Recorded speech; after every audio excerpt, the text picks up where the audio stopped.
אגם רחוק זוכרת. בוקר טוב למי שהצטרף, תודה למי שנשאר איתנו. רק נגיד בוקר טוב לאופק שמוסר את אמא של אופיר, ובוקר טוב ליהושע ממקסיקו, ובוקר טוב, טוב, זה כבר נעשה אחר כך, לא נספיק, ובוקר טוב למשה פייגלין, שזימנו לכאן בגלל הקמפיין שלנו בעניין תאונות הדרכים. אתמול אגב יום סטנדרטי לגמרי, הרוג אחד, 2 פצועים, לא נשמע על זה בשום מקום, מי יודע מה. אבל מילה אחת איתך ברשותך, לפני התוכנית המהפכנית שלך, על ניצחון של אבי גבאי, שאומר בעצם שגם אתה יכול אולי... זאת, אתה היית אבי גבאי של הליכוד, אבל זה לא הלך כל כך. כן, אבל אבי גבאי היה כמו אופניים בירידה, אני אופניים בעלייה. אופניים בירידה? לזה אתה קורא אופניים בירידה? כן, כן, כוחות תראה, כמוך גם אני צפיתי את הניצחון שלו, ואני אגיד לך איך ידעתי. כי היה ברור שמפלגת העבודה רוצה לחזור לשלטון, וכדי לחזור לשלטון היא תיקח מישהו שהכי פחות דומה לה. כלומר, הכי פחות לאצולה האשכנזית, השמאלנית, הוותיקה, שרוב הציבור כנראה סולד ממנה.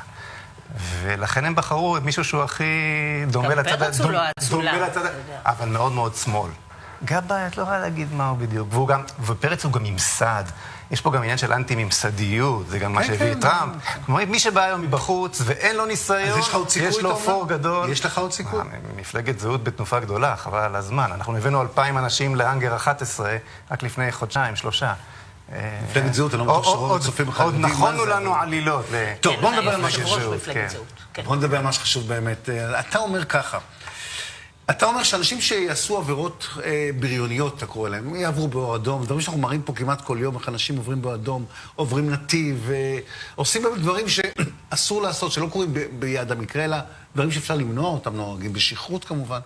האנשים האלה, אתה אומר, בסופו של דבר יצטרכו לשלם המון כסף למי שנפגע. לחברת הביטוח. לחברת הביטוח. כן, אבל אני אומר משהו הרבה יותר עמוק מזה, אבל רק שנבין, זה כבר גובש להצעת חוק בשיתוף עם משרד התחבורה. אני הבאתי את זה בקדנציה הקודמת בכנסת לחקיקה, ציפי לבני חסמה את זה. לא חשוב שלא הסתובבה. רק שנבין שזה כבר מונח על השולחן, ובאמת מפלגת זהות תיכנס בעניין ותעביר את זה. אם היא תיבחר פעם.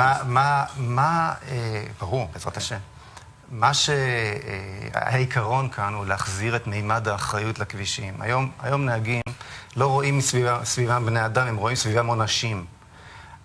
נהג שתמיד יעדיף לנסוע על 140 או לעבור אור אדום, מאשר לנסוע בלי ביטוח. לנסוע בלי ביטוח זה דבר שהרבה יותר מפחיד את הנהג מאשר לעבור עבירה, אפילו עבירה מסוכנת. נכון, אתה צודק. נכון? כי מה אכפת לי? זה כבר בעיה של מישהו אחר, יש ביטוח, הכל בסדר. אז מה באה הצעת החוק הזאת ואומרת? היא אומרת בסדרה של 7 עבירות שהגדרנו, 7 עבירות, תודה, שהגדרנו בצורה מאוד מאוד מדויקת של בריונות נוראית. זאת אומרת, עקיפה על פס לבן, יציאה לעקיפה על פס לבן, מה שפגע בבן שלי אגב, זאת בדיוק העבירה שפגע קשות בבן שלי.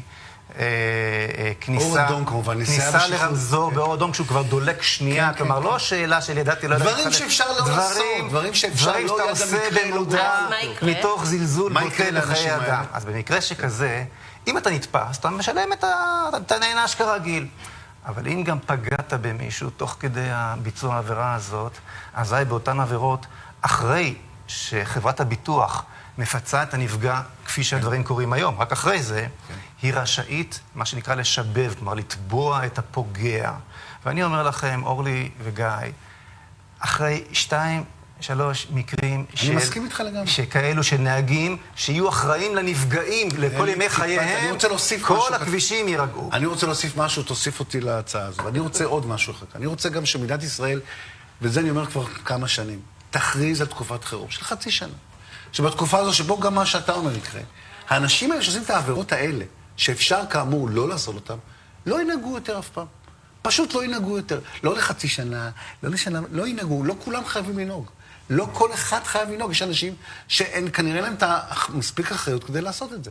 ואז זה פלוס כסף, תאמין לי, יורידו פה את מספר תוצאות ל50%, ככה אני מאמין, בתקופה קצרה ביותר. למעלה מ-90% מהעבירות, מהפגיעות, מהתאונות, זה הגורם האנושי. והגורם האנושי זה האחריות שלא נמצאת בכבישים. נכון. תגיד, יש לזה אח ורע בעולם, מה שאתה מציע? לא מכיר. לא מכיר, גם אנחנו לא מכירים. אבל אני יכול לומר לך שכן, מה שכן יש מדינות בארצות הברית שפשוט הביטוח חובה אתה לא חייב לעשות ביטוח חובה, אתה יכול גם לא לעשות, האחריות היא כולה שלך. אבל מציאות שמחייבת זה באמת... אוקיי, יש לנו דקה, אנחנו היום צום י"ז בתמוז, אני מדייק. כן. שמנו לך כוס מים בטעות, אנחנו מתנצלים, אבל רק מילה אחת על הצום הזה, משמעותו. זה יום מאוד משמעותי. זה היום שבו נבקעה העיר, אחרי 3 שבועות. יום שהובקעו החומות. הובקעו חומות ירושלים על ידי הצבא הרומאי, האדיר. לקח להם עוד 3 שבועות להגיע משער יפו לעיר העתיקה, כשנבין איזה קרב התחולל שם, כלומר להר הבית עצמו. וזה בעצם, זה יום צום, והוא מתחיל את 3 שבועות של אבלות על חורבן בית המקדש. בין המצרים השחור. ימי בין המצרים. תודה רבה לך. תודה רבה.